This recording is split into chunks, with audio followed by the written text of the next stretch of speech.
So Linux, right? We're talking about the fact that it can do a lot more than quite possibly Windows can do. But besides the community talking about how awful it is and how stupidly inaccurate people thinks that using Linux feels like, actually Linux is one of a great operating system option to switch to from Windows to something friendly and really simple and basic to use. But the real question is Linux very good for gaming, or in general, will Linux play games the way Windows treats it? So that's where we're gonna do our little searches and then find out if it's actually true or not. You may have heard this quote unquote, I use Arch by the way, or by the way, I use Arch. It's something that you might hear a lot if you're into Linux communities, often on Reddit or Discord or another platform, possibly Telegram.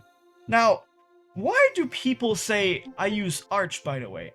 As somebody who has been into the community of Arch Linux, it is more of a joke thing, not to take serious, but more to say a flex of people showcasing their desktop and say on the quote, by the way, I use Arch, to think that it's cool. Now, is it necessarily annoying? Quite frankly, Yes, it is.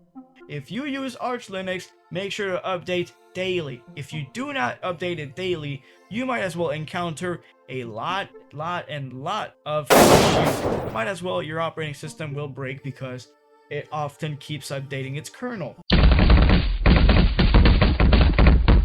If you choose to install Arch Linux, do not use the installer script known as Arch install.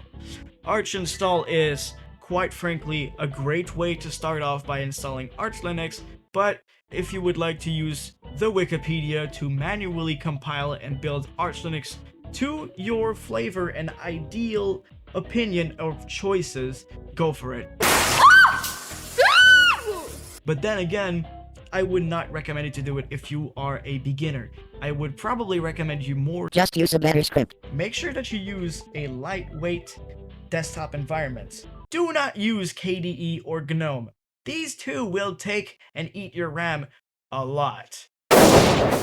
Make sure to do your research, like probably using DWM or something else besides KDE and GNOME. These will eat your RAM and processors. So, to finally address the elephant in the room, yes, Arch Linux is good for gaming, and Arch Linux would be recommended to play games, especially if you have something familiar to a Steam Deck. Did you know the Steam Deck is actually Arch-based? Most people know this, but not everybody does, so keep in mind that I might just spoiler alert or say some things that everybody already knows. But then again, yes, Arch Linux is based on the Steam Deck, and the Steam Deck comes with KDE Plasma, which is the worst thing ever. But then again, Arch Linux and SteamOS are the same thing, and they are really well made for gaming. So there you have it. Yes, Arch Linux is recommended for gaming. Nobara Linux. Nobara Linux is a distribution made for Fedora-based users, so you can say pretty much programmers, but this time it's probably more than for programmers. It's specifically for fucking... Yeah, that's really cool. Believe it or not, Nobara Linux was actually common distribution that has its own kernel, believe it or not, and it's got a really good kernel for gaming PCs, for example mine, because most of the kernels from different distributions of Fedora based do not have that kind of kernel specifically, which means you don't have to manually install your Wi-Fi drivers or Bluetooth drivers or anything. And it is awesome. I gotta say, Nobara is pretty good for gaming too. I have experience with it.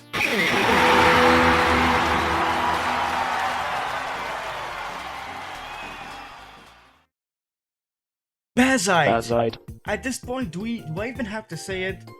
Of course it is the best distro of the world. Bye-bye, Russia! It's awesome. Literally, the compatibility of the latest drivers that are open source into this distro is fucking incredible. You can install this on a Steam Deck or like an Neo, or completely anything in general. And besides, the community with Bassite is fucking incredibly amazing. Even though you have a really bad gaming computer or like a decent gaming computer, Bassite is an overkill. I shit you not, it's the best thing ever.